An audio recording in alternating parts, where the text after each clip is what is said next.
Mr. Chairman, sir. In fact, I came to this conference as a participant. I came here and I entered and I sat that side, thinking that I will enrich myself by the discussion. But then suddenly I was told that I have to make a presentation. So I could not arm myself with data, statistics, etc. So what I have decided that I will talk about what are the infrastructures available so far as the security, etc. are concerned. We have a federal government in which the public order, law and order, these things are state subjects. It is the state governments which deal with these matters. And so far as IT security is concerned, it is still not really dealt by the Ministry of Home Affairs. It is still part of Ministry of Communication and IT department. So Ministry of Home Affairs really does not come much in picture so far. It is the state governments who are really more dealing with the security matters and IT matters. The central government have been pursuing the states to computerize various police stations. In fact, there is a centrally sponsored scheme. It's called CIPA, CIPA, Common Integrated Police Applications.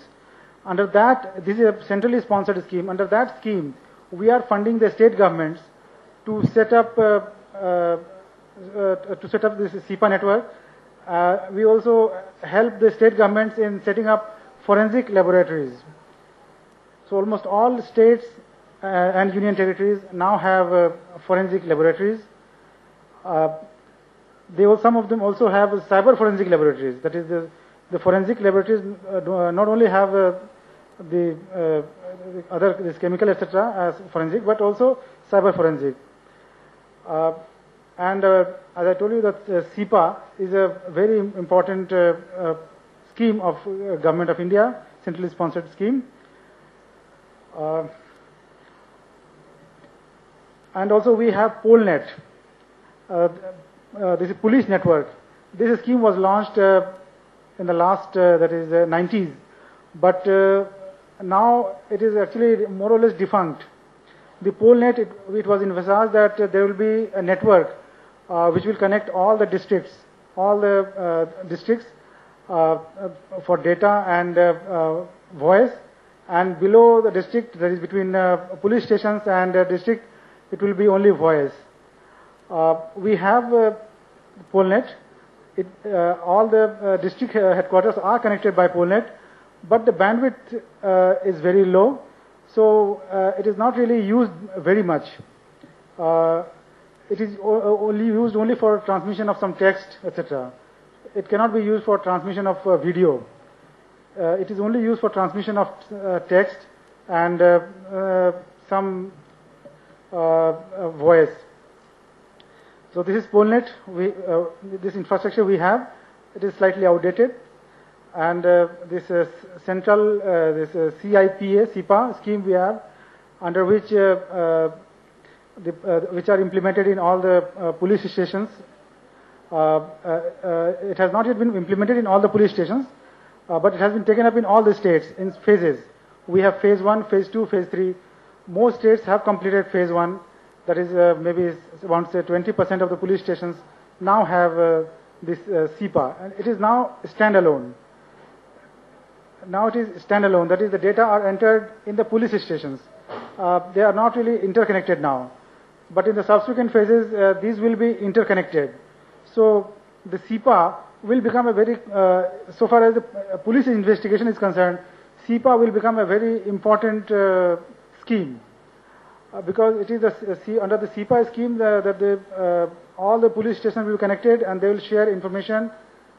So maybe 3-4 years down the line, CIPA will become a very important scheme.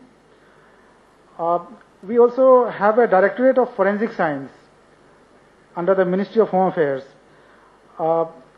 In the past, the emphasis of this Directorate of Forensic Science has been verifying signature and collecting some blood sample, this sample, that sample. But gradually the workload is now increasing towards IT. under the Directorate of Forensic Science, we have these laboratories, and these laboratories have cyber forensic wings.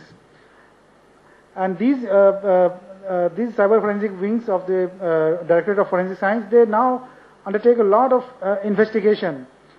For example, tracing email, tracing the server location, then trying to crack password, trying to see data in laptops. Especially this income tax department and some of such other organizations, they refer many cases to the Directorate of Forensic Science for investigation about the contents of data to find out fraud, financial fraud, etc.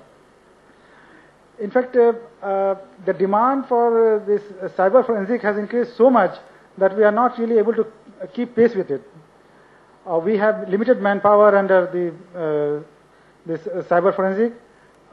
In fact, there are very few officers under cyber forensic, but the volume of work is actually increasing. It is increasing, and we also face some competition with the private sector because our manpower, they are being lured by the private sector. I mean, we have a private economy, so we can't overlook that.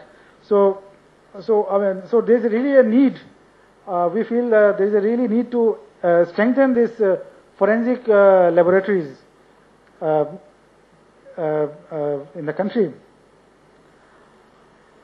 Then we have certain central forces like CRPF, Central Reserve Police Force, Border Security Force, Sashastra Seema Bal, Indo-Tibetan Border Police Force, etc. They are also now going for computerization on a very large scale. Already the CRPF, Central Reserve Police Force, they have implemented SELO project. It's called SELO, S-E-L-O. S-E means service, L-O is loyalty. The CRPF, they have a motto, service and loyalty. So they have taken S-E from service and L-O from loyalty. And it's called SELO project. So under the SELO project, now virtually all group centers are connected centrally. So we have a central hub here in Delhi, and all the group centers located in various states, they are connected. And the SELO project is actually enterprise resource planning project, and it covers virtually every aspect of managing central police force. For example, personnel, deployment, pay and accounts, purchase, leave matters, training. I mean, virtually everything, every aspect has been envisaged in this SELO project. And there is a communication. In fact, decisions are also taken on SELO project. That is, the file movement are also through the in the SELO project. That is, the message comes, it is approved on the network itself without any movement of paper. Of course, it is in very incipient stage. I cannot say that now we have a paperless office. Definitely no, but the facilities are available, and it is being